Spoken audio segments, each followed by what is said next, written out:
Hello guys, welcome back to my YouTube channel. आज है video का पार्ट 6 जिसमें हम पढ़ेंगे इंडस्ट्रियल डेवलपमेंट। तो हम पढ़ रहे हैं चैप्टर 2 इंडियन इकोनॉमी 1950 से लेकर 1990 तक।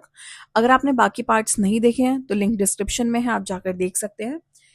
अब तक हमने पढ़ा कि कैसे ब्रिटिशर्स हमारी कंट्री में आए, क्या क्या गोल्स हमने इकोनॉमिक प्लानिंग के थ्रू अचीव करे, और पूरा एग्रीकल्चरल सेक्टर जिसमें लैंड रिफॉर्म और ग्रीन रेवोल्यूशन मैंने बिल्कुल डिटेल में पढ़ाया है। इंडस्ट्रियल सेक्टर सबसे ज्यादा एक्सप्लॉइटिव बेचारे इंडस्ट्रियल सेक्टर हुआ था।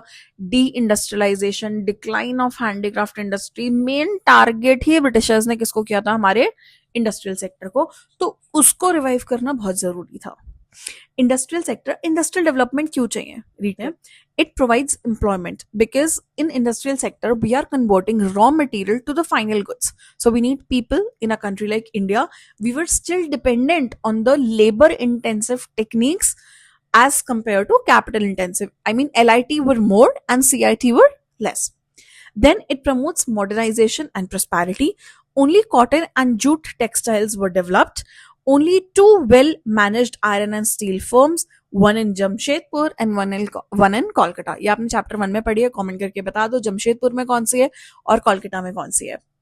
सो जब भी हम बात करते हैं इंडस्ट्रियल डेवलपमेंट की, इंडस्ट्रियल डेवलपमेंट में हमें दोनों प्राइवेट सेक्टर और पब्लिक सेक्टर दोनों चाहिए, socialist also and capitalist also.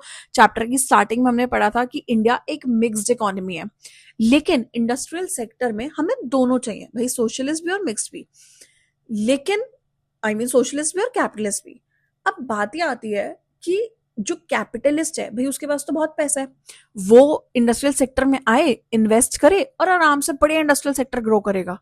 लेकिन एक प्रॉब्लम है, हमें पब्लिक सेक्टर चाहिए इंडस्ट्रियल सेक्टर में, जो कि बहुत जरूरी है, बहुत इंपॉर्टेंट है। What is the role of public sector for an industrial development? Why do you need public sector? तुम्हें गवर्नमेंट की क्या जरूरत है? तुम उसके बिना भी तो डेवलपमेंट कर सकते हो। तो हम कहते हैं हम कर सकते हैं डेवलपमेंट, लेकिन it is extremely important to have public sector. Reason सबसे पहला, shortage of capital with the private sector. Private sector के पास पैसा है, लेकिन इतना भी वैसा नहीं है कि वो सिंगल हैंडेडली पूरी इंडिया की डेवलपमेंट करते हैं। दूसरा, lack of incentive for private sector. Private sector कहते हैं चलो मैं पैसा भी लगाऊं, मैं इन्वेस्टमेंट भी करूं, मैं नए नए टाइप के गुड्स भी मार्केट में लेके आऊं। क्या इंडिया के लोगों की इतनी कैपेसिटी है कि वो उन गुड्स को परचेज कर पाए, उनको अफोर्ड कर पाए? क्या उनके पास इतने पैसे हैं? तो मैं इतनी डेवलपमेंट क्यों करूं? मैं किसके लिए करूं? मैं किसके लिए इतना रिसर्च एंड डेवलपमेंट करूं, नई टेक्नोलॉजी लेकर आऊं, इन्वेस्टमेंट करूं? लोगों पे तो पैसा नहीं है इन्वेस्ट करने के लिए। तो इसीलिए पब्लिक सेक्टर का ना इतना भरोसा भी नहीं था कि वो कुछ टेक्नोलॉजी लेकर आए या वो कुछ इन्वेस्टमेंट करें। Then, objective of social welfare.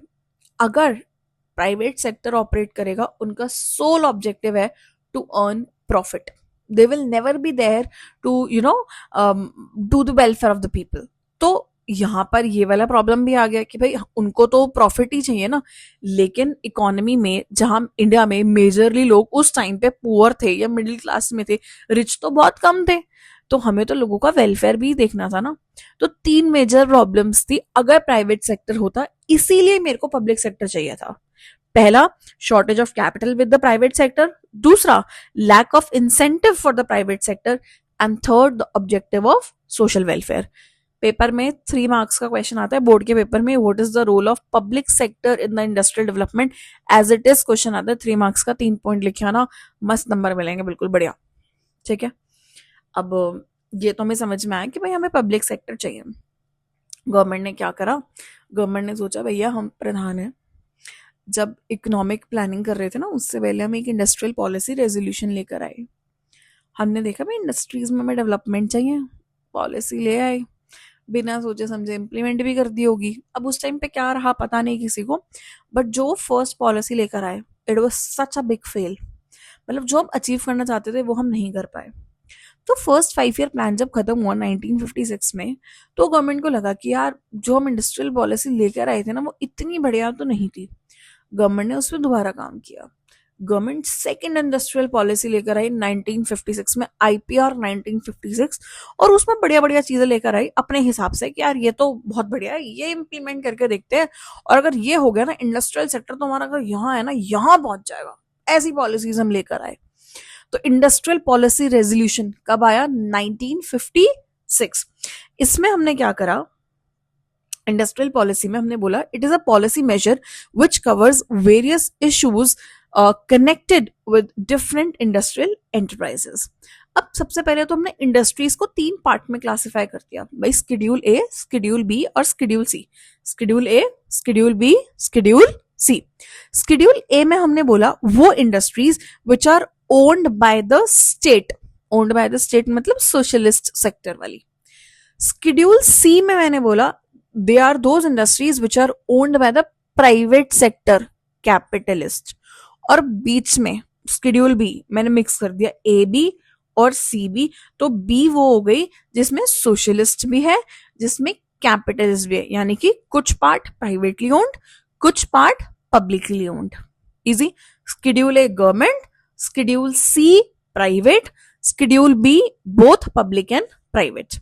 Example देखो, रीड करते हैं। Schedule A industries exclusively owned by the state, example arms, railway, energy. Schedule C private sector industries, and then schedule B state would set up industries and private sector would supplement efforts, example fertilisers and machines. तो हमने सबसे पहले तो classify करा कि भैया हमारे पास 3 industries हैं।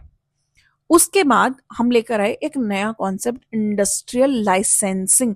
लाइसेंस का कॉन्सेप्ट हमें समझ में आता है, इंडिया में गाड़ी चलानी है लाइसेंस चाहिए, परमिशन चाहिए। तो industrial licensing basically means that the companies need to take permission. अब है क्या, एक बार रीड करते हैं। Industrial licensing, it is a written permission from the government to an individual unit to manufacture goods. अब तुमने इंडस्ट्रियल लाइसेंसिंग तो ले आए तुम, लेकिन इतना वास्ट कॉन्सेप्ट इंडस्ट्रियल लाइसेंसिंग, भाई अगर तुम्हें बिजनेस सेटअप करना है लाइसेंस लेने जाओ, तुम्हें बिजनेस एक्सपैंड करना है लाइसेंस लेने जाओ, तुम्हें बिजनेस डाइवर्सिफाई करना है तो भी लाइसेंस लेने जाओ, तुम्हें बिजनेस में कुछ भी करना है भैया जाओ जाके लाइसेंस लेकर आओ, तब जाके तुम कुछ कर सकते हो, वरना तुम कुछ नहीं कर सकते। If you have to set up a new business, go and get a license. If you have to diversify the existing business, go and get a license. If you have to expand the business, then also you need to get a license. So, as per industrial licensing, no new industries were allowed to set up. कोई नई industry setup नहीं हो सकती, खुद से नहीं setup हो सकती, मतलब आपको पहले जाना पड़ेगा, परमिशन लेनी पड़ेगी। जब आपका पेपर वर्क कंप्लीट होगा, आपको परमिशन मिल जाएगी, आप उसके बाद ही इंडस्ट्री सेटअप कर सकते हो, वरना नहीं कर सकते। Then easy to obtain license to set up industries in the backward areas। ठीक है भाई, डेवलप्ड एरियाज में या डेवलपिंग एरियाज में थोड़ा मुश्किल है, बट जो अंडर डेवलप्ड एरियाज है, बैकवर्ड एरियाज है, उसमें इंडस्ट्री सेटअप करना इजी था। वहां तो बल्कि गवर्नमेंट सपोर्ट भी कर रही थी, हेल्प भी कर रही थी, and they were also giving tax concession benefits, जैसे वाटर इलेक्ट्रिसिटी बिल फ्री कर दिया उनको, लोन एक सस्ते रेट पे प्रोवाइड कर दिया। तो इस टाइप की सर्विस तो गवर्नमेंट दे रही थी कि भाई अगर आप बैकवर्ड एरिया में इंडस्ट्री सेटअप करोगे तो। Then license to expand or diversify the production was required। Easy, simple। अब इंडस्ट्रियल सेक्टर में ही एक और कॉन्सेप्ट है, बहुत बहुत बहुत इंपॉर्टेंट कॉन्सेप्ट है, स्मॉल स्केल इंडस्ट्री। इसके लिए मैं अलग वीडियो नहीं बना रही, इसी वीडियो में कवर कर रही हूँ, लेकिन बहुत इंपॉर्टेंट क्वेश्चन है, बहुत बार पेपर में आया है, इसको स्टार कर लो, इंपॉर्टेंट लिख लो, पास्ट ईयर के बहुत सारे पेपर्स में तुम्हें कॉन्सेप्ट मिलेगा। Small scale industry basically it refers, it is defined with reference to the maximum investment in an asset. 1950 में कोई भी ऐसी इंडस्ट्री जिसमें मैक्सिमम इन्वेस्टमेंट 5 लाख रुपए की है, उसको स्मॉल स्केल इंडस्ट्री बोलते थे। आज के टाइम पे ये लिमिट 1 करोड़ हो गई है। तो अगर कोई भी ऐसा बिजनेस, कोई भी ऐसी इंडस्ट्री जिसमें इन्वेस्टमेंट, मैक्सिमम इन्वेस्टमेंट 1 करोड़ है, वो स्मॉल स्केल में आती है। उस टाइम पे 1950 में क्या था, 5 लाख की इन्वेस्टमेंट। तो स्मॉल स्केल इंडस्ट्री का जो कॉन्सेप्ट है वो कार्व कमिटी ने दिया था 1955 में, जिन्होंने कॉन्सेप्ट, मतलब एक कमिटी सेटअप हुई, curve, KARVE, curve committee setup हुई 1955 में, उसने एक कॉन्सेप्ट दिया स्मॉल स्केल इंडस्ट्री। अब स्मॉल स्केल इंडस्ट्री के लिए हमने क्या करा, स्मॉल स्केल इंडस्ट्रीज के लिए ना, मतलब क्योंकि इन्वेस्टमेंट देखो उस टाइम पे 5 लाख रुपए है, 5 लाख रुपए में कोई मशीन नहीं आ सकती थी, तो मेजरली तुम्हारी लेबर इंटेंसिव। तो भाई जितनी स्मॉल स्केल इंडस्ट्री है वो लोगों को एम्प्लॉयमेंट प्रोवाइड कर रही है, क्यों? क्योंकि सारी लेबर इंटेंसिव है। गवर्नमेंट ने स्मॉल स्केल इंडस्ट्रीज को प्रमोट करने के लिए क्या किया, बहुत ऐसे गुड्स हैं जो रिजर्व कर दिए, भाई ये वाला गुड कौन बनाएगा, सिर्फ और सिर्फ स्मॉल स्केल इंडस्ट्री बनाएगी, उसके अलावा कोई और इन गुड्स को नहीं बना सकता। इजी तरीका है, बढ़िया तरीका है। भाई इससे क्या होगा, जो बाकी के बड़े बड़े इंडस्ट्रियलिस्ट हैं वो इसमें एंटर नहीं करेंगे। बड़े इंडस्ट्रियलिस्ट हैं तो उनको तो इकोनॉमीज ऑफ स्केल मिलेगा, तो गवर्नमेंट ने गुड्स रिजर्व कर दिए, भाई ये वाले गुड्स तो सिर्फ स्मॉल स्केल इंडस्ट्रीज ही बनाएगी। इसको रीड करते हैं। Small scale industries lead to employment generation. Since capital is less, more labor is there, it is labor intensive, and it provides employment to a large number of people.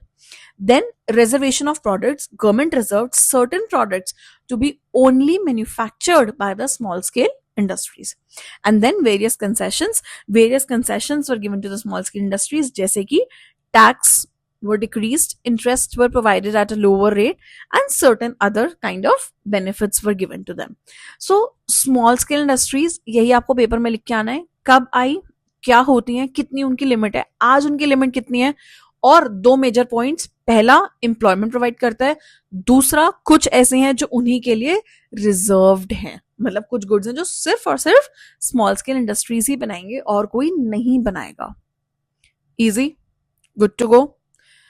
आज जो भी पढ़ा, अगर उसमें कोई डाउट है कमेंट कर दो, जाओ जाके इंस्टाग्राम पेज चेकआउट करो, बहुत बढ़िया बढ़िया कंटेंट डलता है उस पर भी, यूट्यूब शॉर्ट्स देखो, उसमें तुम्हें सारे नोट्स मिल जाएंगे। मैं वेबसाइट के ऊपर भी काम कर रही हूँ, जल्दी वेबसाइट लॉन्च करेंगे। And stay tuned for the next part, and I will see you guys, bye, thank you so much for watching.